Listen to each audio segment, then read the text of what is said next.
Minamahal, nagdadala ako sa iyo ng magandang balita ngayon. Handa ang Diyos na bisitahin ka at manatili sa piling mo sa panahong ito.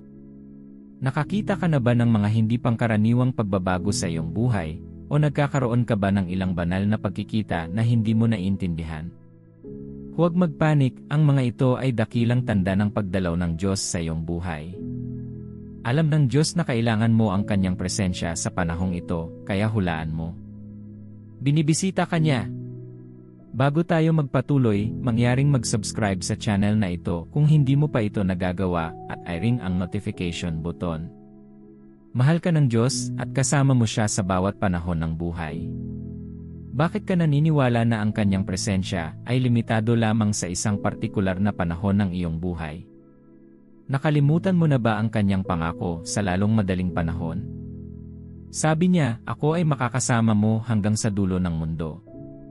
Sinadya niya ang bawat salita. Kasama mo siya sa panahong ito ng iyong buhay, at binibigyan ka niya ng napakagandang pagbisita ngayon dahil alam niya na kailangan mo ito. Ngunit alam mo ba ang presensya ng Diyos? Alam mo ba na ang lahat ng kakaibang pangyayari ay tumuturo sa isang bagay, ang presensya ng Diyos?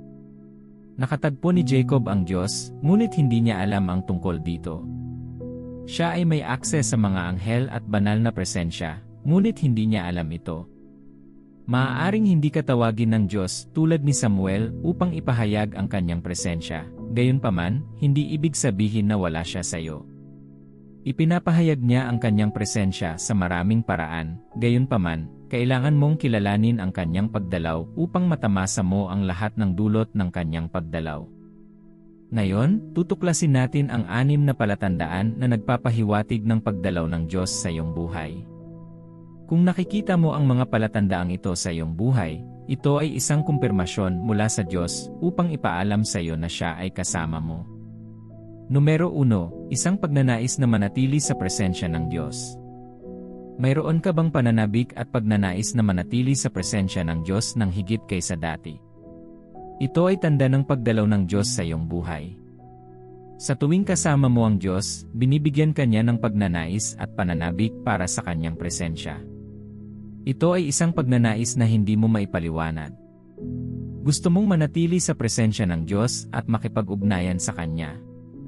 Halimbawa, gumising ka tuwing umaga na may malaking pagnanais na makipag-usap sa Diyos ng higit pa at gumugol ng oras kasama siya. Ito ay isang malakas na tanda ng Kanyang presensya. Mga minamahal, huwag kalimutan na ikaw ay anak ng Diyos, at sa tuwing bibisitahin ka niya, mas nanabik ka sa Kanyang presensya.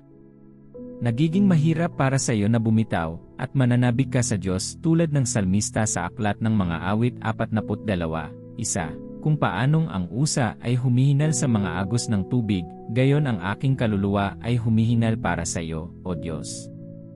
Ang pananatili sa Diyos ay nagiging isang malaking hangarin sa iyong buhay sa panahong ito. Maaari mong simulan ang pagnanais na gumugol ng mas maraming oras sa mga panalangin, higit na sambahin ang Diyos, higit na mag-aral ng Biblia, at magpatuloy sa mas maraming personal na pagreretiro. Huwag mag-overthink kung ano ang sanhi nito, ito ay isang magandang tanda ng pagdalaw ng Diyos sa iyong buhay. Inilalapit ka ng Diyos sa Kanya. Ipinakikita niya sa iyo na siya ay tama sa iyo. Mahal, kapag nakita mong nangyayari ito sa iyo, magsaya ka. Magalak at magpahinga sa presensya ng Diyos. Gumugol ng mas maraming oras sa Kanya, walang mas mahalaga kaysa sa Kanyang presensya. Maaaring kailanganin mong bawasan ang iyong mga aktibidad upang magkaroon ng kalidad na oras sa Diyos. Inaasahan ng Diyos ang puso sa pusong pakikipag-usap na palagi mong kasama sa Kanya. Namimiss niya ang iyong mga rant at iyak ng puso. Sa tuwing binibisita ng Diyos si Abraham, palaging nakikipag-usap ang Diyos sa kanya. Nagbahagi siya ng mga lihim sa kanya at sinabi sa kanya ang mga bagay na darating. Gusto niyang gawin ang parehong bagay sa iyo. Gusto ka rin niyang makausap. Kaya kapag nagsimula kang magkaroon ng matinding pagnanais na manatili sa presensya ng Diyos, maging handa na gawin yon. Pumunta sa mga personal na retreat kasama ang Diyos. Huwag mag-atubiling gumugol ng maraming oras kasama siya. Dalhin ang iyong journal at Biblia at manatili sa Kanya habang inihahayag niya ang Kanyang salita sa iyo. Sabihin sa Kanya kung paano nagpunta ang iyong araw at lahat ng nasa isip mo. Huwag maging matigas sa Kanyang presensya, makipagbiruan sa Kanya at tumawa. Ang pagdalaw ng Diyos ay hindi dapat basta-basta, ito ay langit sa lupa kapag binisita ka ng Diyos. Bakit hindi tamasahin ito sa pamamagitan ng paggugol ng oras sa Kanya? Maaari kang gumugol ng maraming oras sa pagsamba sa Kanya at pag-awit ng mga malambing na kanta sa Kanya. Gawin siyang prioridad higit sa lahat ng bagay. Kapag bumisita ang iyong ama pagkatapos ng maraming taon ng hindi pagkikita, magiging abala ka ba sa iyong telepono o mag-enjoy sa kanyang kumpanya? Mag-enjoy ka sa kompanya niya, di ba? Sa parehong paraan, kapag binisita ka ng Diyos, iwanan ang lahat ng iba pang bagay at gumugol ng kalidad ng oras sa Kanya. Alisin ang bawat kaguluhan at tamasahin ang iyong oras sa Diyos. Maaaring kailanganin mong iwan ang iyong telepono, i-pause ang mga pelikula, at tamasahin ang Kanyang banal na presensya. Pakanin ang pagnanais na manatili sa Diyos. Panatilihing nag-aalab ang iyong pagnanais para sa Diyos. Pag-aralan ang Kanyang salita, manalangin sa Kanya, sambahin Siya, at tamasahin ang iyong oras sa Diyos. Numero 2, mga hindi inaasahang bukas na pinto. Ang mga bukas na pinto ay nagpapahiwatig ng pagdalaw ng Diyos. Kapag nasiyahan ka sa hindi inaasahang mga pintuan at mga tagumpay, saan man ang presensya ng Diyos ay makapangyarihan, ang mga dakilang pagpapala ay laging sumusunod. Matapos magkaroon ng banal na pagdalaw si Abraham, binyayaan siya ng isang anak na lalaki. Hinding-hindi ka dadalawin ng Diyos at iwanan ang iyong buhay na pareho, bibigyan ka niya ng mga tagumpay at pagpapala. Nakakaranas ka ba ng mga bukas na pinto sa mga lugar na hindi mo naisip ngayong season? Ito ay tanda ng pagdalaw ng Diyos sa iyong buhay. Isang biglaang alok sa trabaho o isang pamumuhunan na akala mo ay mabibigo, na magdadala sa iyo ng napakalaking kita, hindi ito swerte, ito ay banal. Huwag maniwala na ang mga bagay na ito ay nagkataon lamang, hindi. Ang mga ito ay mga pagpapala mula sa Diyos, at tinatamasa mo ito dahil sa Kanyang pagdalaw. Si Maria ay isang ordinaryong babae lamang na nabubuhay at naghahanda para sa kasal, ngunit nang bisitahin siya ng Diyos, binago niya ang kanyang buhay sa pamamagitan ng paggawa sa Kanya na naiba sa ibang mga babae. Kasama mo ang Diyos kapag tinatamasa mo ang malaking tagumpay at tagumpay sa mga lugar na hindi mo naisip. Gustong-gusto ng Diyos na bigyan ka ng magagandang regalo. Gustong-gusto niyang sorpresahin ka ng mga hindi pangkaraniwang regalo.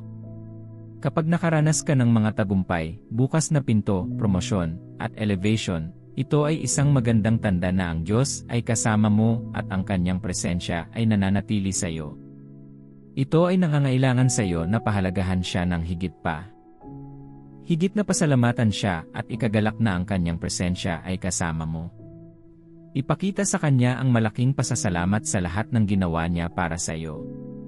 Minamahal, ano ang nararamdaman mo kapag binisita mo ang isang kaibigan at may dalang mga regalo, ngunit hindi ka pinahahalagahan? Masaya? Siyempre hindi. Sa palagay mo ba ay magiging masaya ang Diyos kapag siya ay nagdadala ng mga dakilang tagumpay, ngunit hindi mo siya pinahahalagahan? Ito ang oras para sabihin sa Diyos kung gaano ka nagpapasalamat.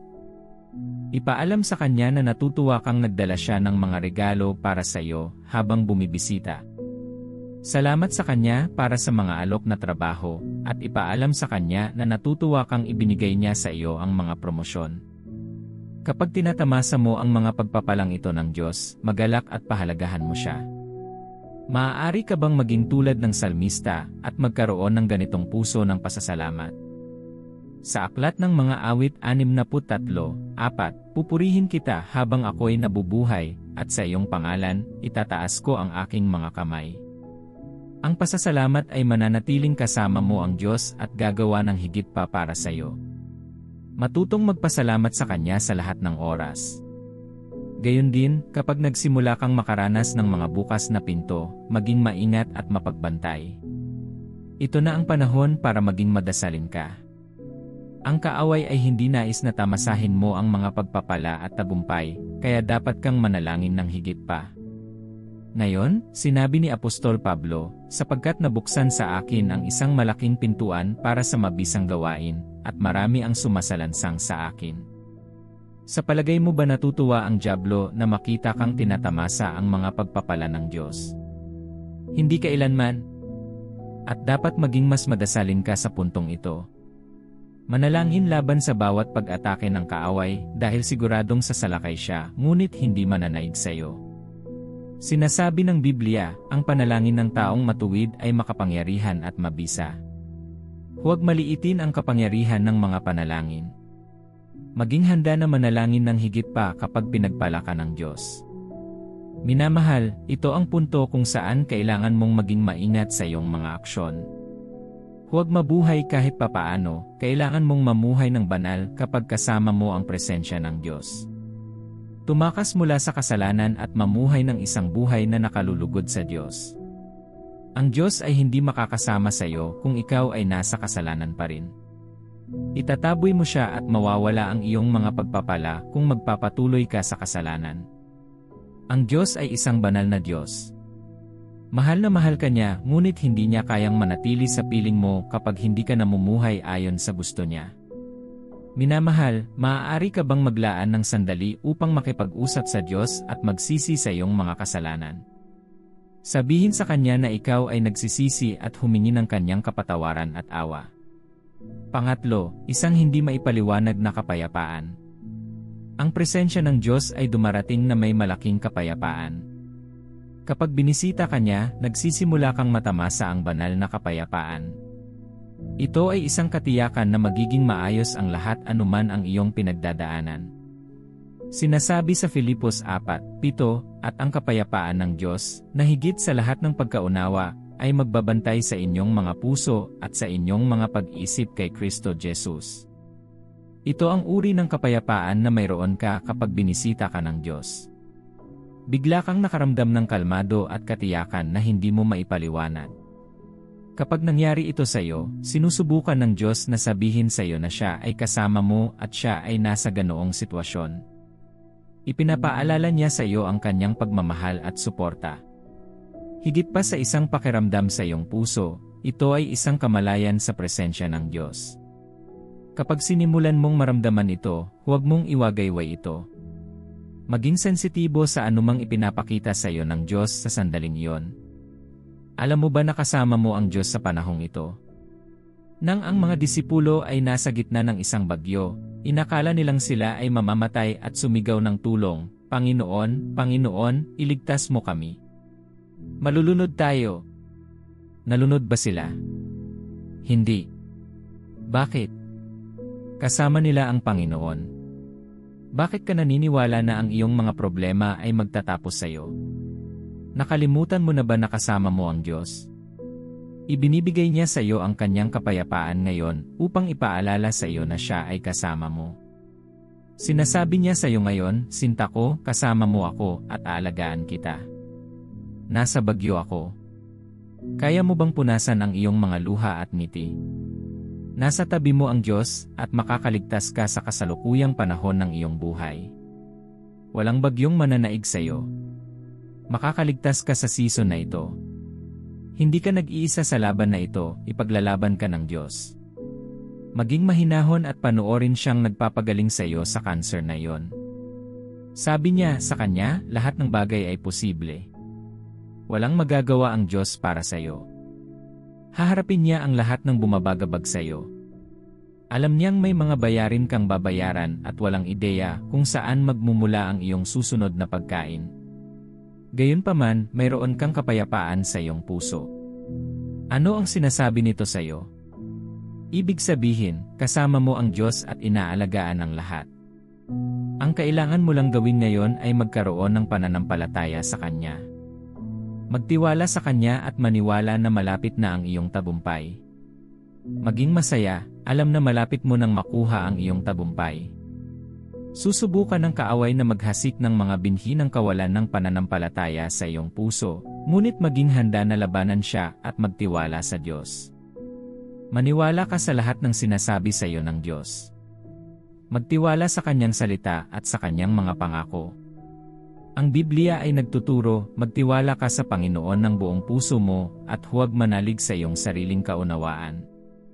Hindi sa isang bahagi ng iyong puso, ngunit sa buong puso mo. Ang iyong mga problema ay maaaring maging mas mahirap kaysa dati. Baka mabaon ka sa mas maraming utang kaysa dati. Ngunit magtiwala sa Diyos.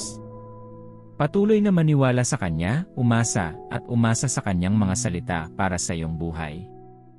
Darating ang kawalan ng pananampalataya, ngunit maaari kang lumaban at manindigan ng may pananampalataya. Maaaring kailanganin mong pag-isipang mabuti ang salita ng Diyos. Mag-aral ng Biblia. Tingnan kung saan hinarap ng mga tao ang mga problema at kung paano dumaan ang Diyos para sa kanila. Pakainin mo ang iyong puso sa magagandang pangako ng Diyos. Gumising araw-araw at isulat sa iyong journal. Kahit na dumaranas ako ng mahirap na sitwasyon ngayon, magtitiwala ako sa Panginoon dahil kasama ko siya sa unos na ito. Habang isinusulat mo iyon sa iyong journal, maging handa na ipahayag ito araw-araw. Ito ang panahon kung saan kailangan mong dumalo sa mas maraming espiritual na pagpupulong kung saan mas marami kang maririnig tungkol sa Diyos. Manatili sa mga taong magpapatibay ng iyong pananampalataya. Huwag manatili sa paghihiwalay, mas mag-aalala ka lang. Manatili sa mga taong maaari mong ibahagi ang iyong mga problema at kung sino ang magdarasal sa iyo. Iwasan ang mga samahan ng mga tao na magpapalungkot sa iyo at mag-aalala.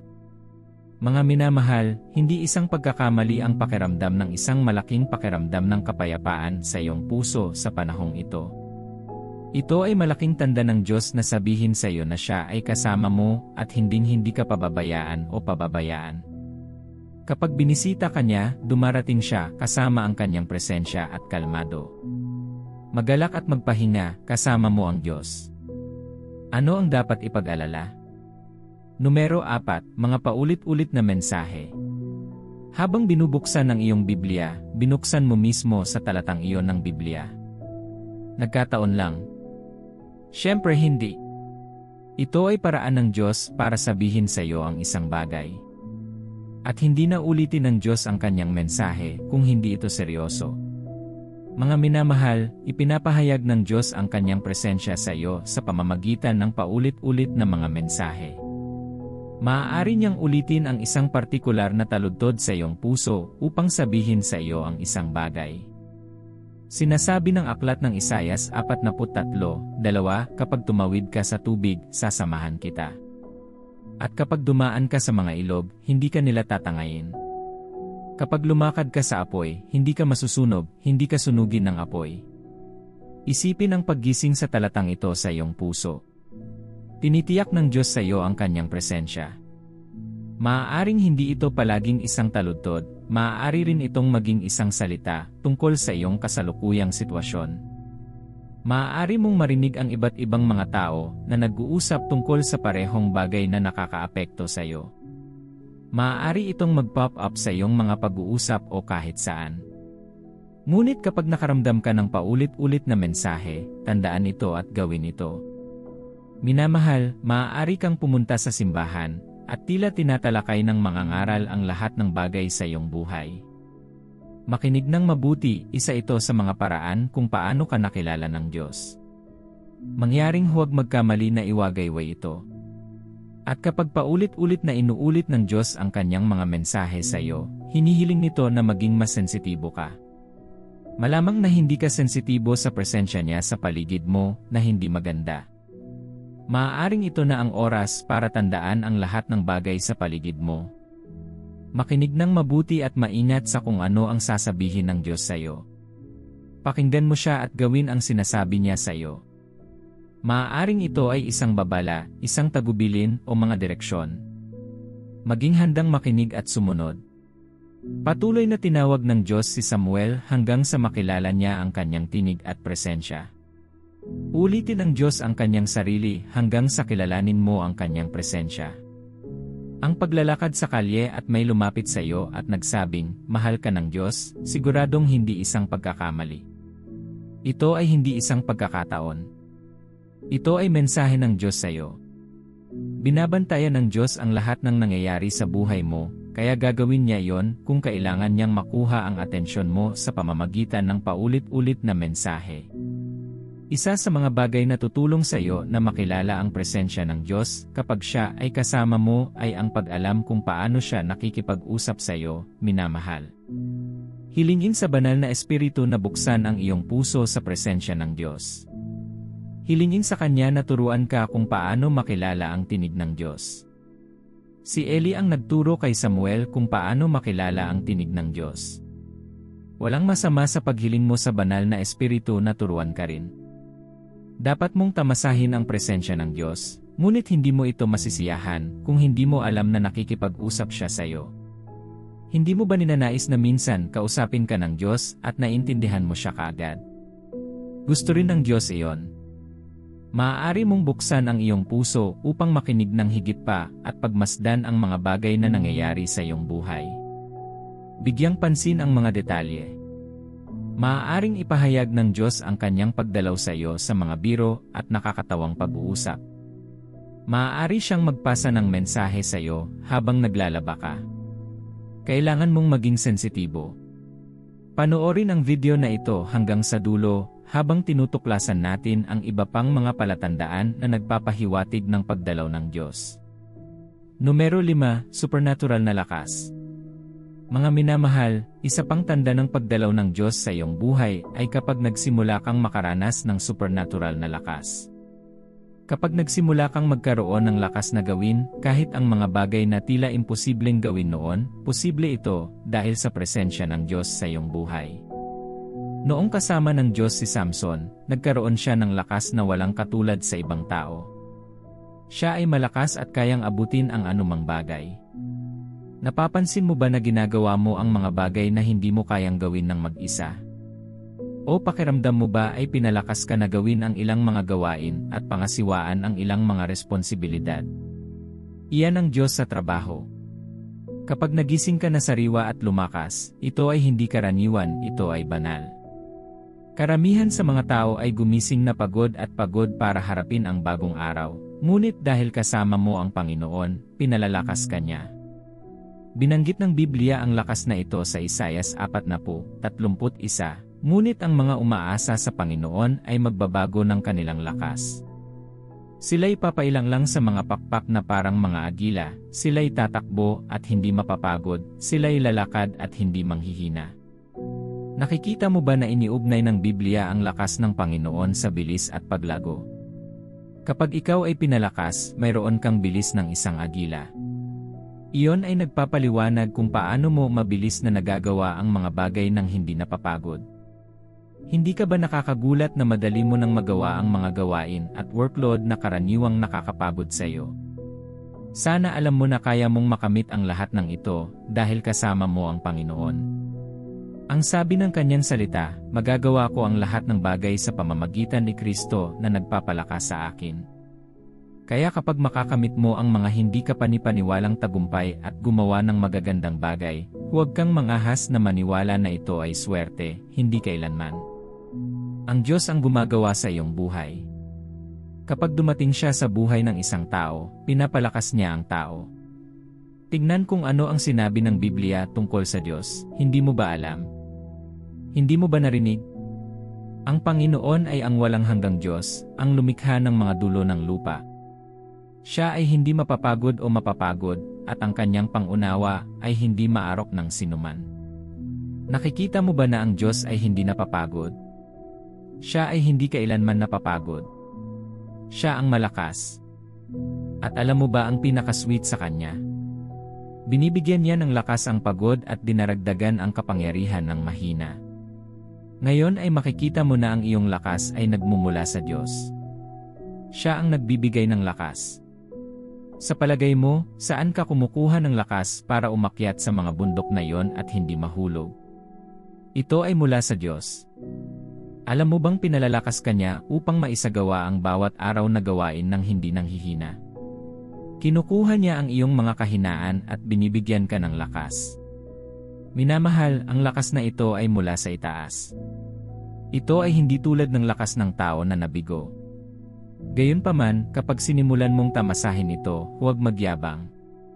Nawala ang lahat kay Samson dahil nakalimutan niya na ang kanyang lakas ay nagmumula sa Diyos.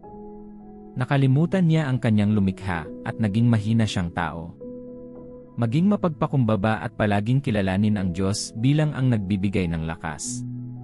Huwag bigyan ng puwang ang pagmamataas sa iyong puso. Nilalabanan ng Diyos ang mapagmataas. Maaari kang mawalan ng kanyang lakas kung ikaw ay mapagmataas, at iyon ay magiging kapahamakan. Naiisip mo ba ang iyong sarili na nahihirapan tuwing umaga na tumayo mula sa iyong kama? O isipin ang iyong sarili na nawawala ang napakaraming mga deadline sa trabaho? Iyan ay nakapipinsala, tama? Kahit gaano kakilakilabot, maaaring mangyari yon sa iyo kung hindi mo kinikilala ang Diyos sa lahat ng iyong ginagawa. Huwag umasa sa iyong mga kakayahan. Magtiwala sa lakas ng Diyos at sa kanyang kapangyarihang tulungan ka. Minamahal, ang iyong bigay Diyos na lakas ay ang paraan ng Diyos para sabihin sa iyo, mahal, ako ay kasama mo. Hindi mo na kailangan ng ibang palatandaan para sabihin sa iyo na binisita ka ng Diyos. Ang paggising sa bawat araw na may panibagong lakas ay sapat na katiyakan mula sa Diyos na siya ay kasama mo.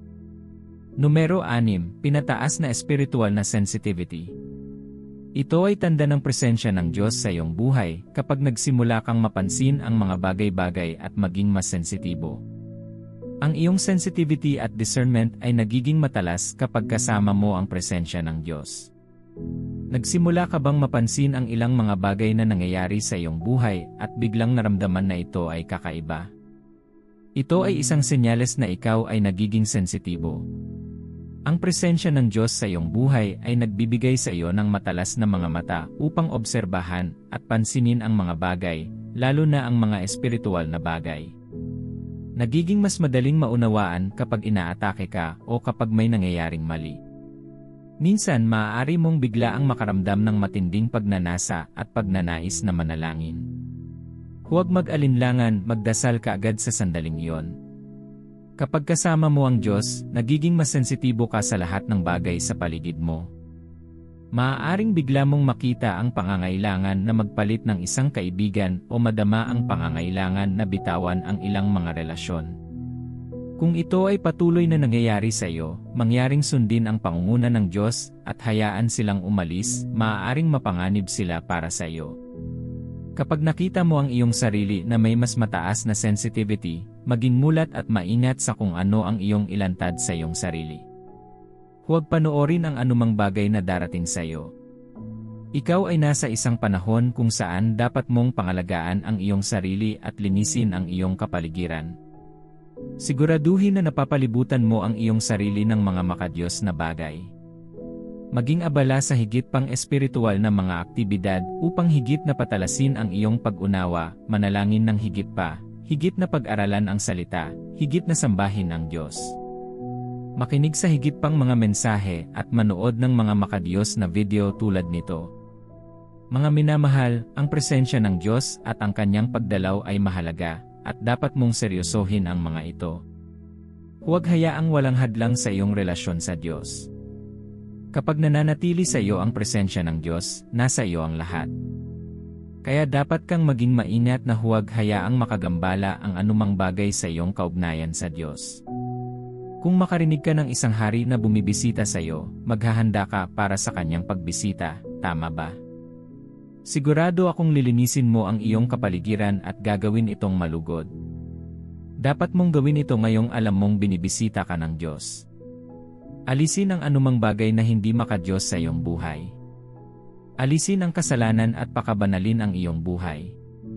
Ang iyong buhay ay tahanan ng Diyos, bibisitahin kanya dala ang kanyang pagkahari at mga pagpapala, ngunit hindi siya maaaring manatili kapag nakita niya ang dumi na nananatili sa iyo. Dapat mong iwasan ang kasalanan kung ayaw mong mawala ang Diyos. Pakawalan mo na ang di makadiyos na relasyong nagdudulot sa iyo ng pagkakasala laban sa Diyos. Tumanggi sa pornografiya. Maging handa upang labanan ang puot. Iwanan ang anumang ugali na tatalikod sa Diyos. Siya ay handa kasama ng kanyang mga banal na anghel na baguhin ang iyong kwento, kaya maging handa. Ang sabi ng Biblia sa Amos 4:12, kaya, ito ang gagawin ko sa iyo, Israel, at dahil gagawin ko ito sa iyo, Israel, maghanda ka sa pakikipagtagpo sa iyong Diyos. Ilayo mo ang iyong puso sa anumang bagay na hindi magpapanatiling kasama mo ang Diyos. Minamahal, sa pagtatapos ng video na ito, nais kong ihanda mo ang iyong puso habang nananalangin tayo. Ama sa langit, dumarating ako sa iyo ngayon. Nagpapasalamat ako sa iyong pagmamahal at kabaitan sa akin. Salamat, Ama, sa pagmamahal mo sa akin upang bisitahin ako. Salamat sa pagbibigay pansin sa akin. Masyado mong sinasadya ang tungkol sa akin, at ito ay nagpapasaya sa akin. Panginoon, walang sinuman ang nag-aalala tungkol sa akin tulad ng ginagawa mo. Masyado kang nagmamalasakit sa akin at palaging interesado sa akin. Ako ay nagpapasalamat para diyan, aking Ama, at doon, ako ay nagpapasalamat sa iyo. Ama, natutunan ko sa video ngayon na ikaw ay kasama ko. Panginoon, hinihiling ko na tulungan mo akong kilalanin ang iyong presensya palagi. Tulungan mo akong tanggapin na nariyan ka sa gitna ng mga unos. Panginoon, kung minsan ay nakakapagod at gusto kong sumuko, ngunit hinihiling ko na ipaalala mo sa akin ang iyong presensya sa aking buhay. Ama sa langit, hinihiling ko ang iyong tulong at patnubay sa pagkilala sa iyong presensya ngayon. Tulungan mo akong maging sensitibo sa tuwing kasama kita. Ama, tulungan mo akong malaman at magkaroon ng kamalayan sa iyong presensya. Panginoon, ayaw kong maging mangmang sa presensya mo. O, buksan mo ang aking mga mata, Panginoon. Ama, tulungan mo akong mamuhay ng isang buhay na nakalulugod sa iyo. Nais kong luwalhatiin ka ng aking buhay at pasayahin ka. Panginoon, tulungan niyo akong mamuhay sa paraang laging gusto mong manatili sa piling ko. Hindi ko nais na ang aking mga kilos ay inisin ka at hindi ka masaya. Panginoon, tulungan mo akong bantayan ang aking mga kilos at patnubayan mo ako sa daan. Ama, alam ko na kapag ako ay nagkasala, hindi mo ito gusto at maaaring hindi manatili sa akin. Kaya ngayon, hinihiling ko na tulungan mo akong tumakas sa kasalanan. Gusto kong mamuhay ng banal, ngunit kung minsan ay nagiging mahirap. Madalas kong sinusubukang mamuhay ng banal at dalisay na buhay, ngunit mahirap sa lahat ng mga tuksong nakapaligid sa akin. Panginoon, hinihiling ko ang iyong biyaya at tulong na laging tumanggi sa kasalanan. Ama, hinihiling ko na tulungan mo akong matanggap ang lahat ng biyayang hatid mo. Panginoon, alam ko sa tuwing binibisita mo ang isang tao, binibisita mo sila ng mga pagpapala at magagandang pakete. Hinihiling ko na ibigay mo sa akin ang lahat ng mga pakete na iyong iniimbak para sa akin. Tulungan mo akong tamasahin ang lahat ng mga pagpapala at tagumpay na dulot ng iyong presensya. Mahal na Ama, na may mapagpakumbabang puso, hinihiling ko na huwag mo akong iwan. Mangyaring buksan ang aking mga mata sa mga bagay na kailangan kong ihinto ang paggawa. Turuan mo akong gumawa ng mga bagay na magpapatira sa iyo sa akin. Ama, sa pagsisimula ko ng bagong paglalakbay kasama ka, tulungan mo akong unahin ka higit sa lahat ng bagay. Hayaan mong gawin kitang una at pinakamataas na otoridad sa aking buhay. Panginoon, hinihiling ko na tulungan mo akong higit na pag-aralan ang iyong salita, higit na manalangin, at higit na sambahin ka. Alam kong ang paggawa nito ay mapapanatiling kayo at mananatili sa akin. Dalangin ko na tulungan mo ako, Ama, at inaasahan ko ang iyong pagbisita sa aking buhay. Sa pangalan ni Jesus, dalangin ko. Amen. Pinagpala ka ba? Kung gayon, mangyaring makisali sa seksyon ng komento, mag-subscribe sa aming channel, at i-like din ang aming mga video. Pagpalain ka ng Diyos.